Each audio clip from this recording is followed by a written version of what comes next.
আর ওইভাবে তার পোশাক আশাক খাবার দাবার। আপনি থাকছেন যমুনাতে, চলছেন আপনি মার্সিডিজ বেঞ্চে, খাবার দাবার খাচ্ছেন রাজকীয় খাবার দাবার, আর আপনি পোশাক পরছেন গ্রামীণ চেক।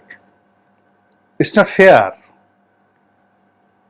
আপনাকে অন্য সব রাজা বাদশার দেখুন, একসময় নরেন্দ্র মোদী খুব অফ ড্রেস ছিল, মমতা ব্যানার্জি অফ ড্রেস পরেন, কিন্তু যখন রাষ্ট্রীয় যে প্রোটোকল হয় সেখানে বিশ্ব নেতাদের মাঝে যখন আপনি দাঁড়াবেন, বাংলাদেশকে রিপ্রেজেন্ট করবেন, আপনি নেলসন ম্যান্ডেলার পোশাকের দিকে তাকায় দেখেন তো, তার পোশাকের দিকে তাকায় দেখেন।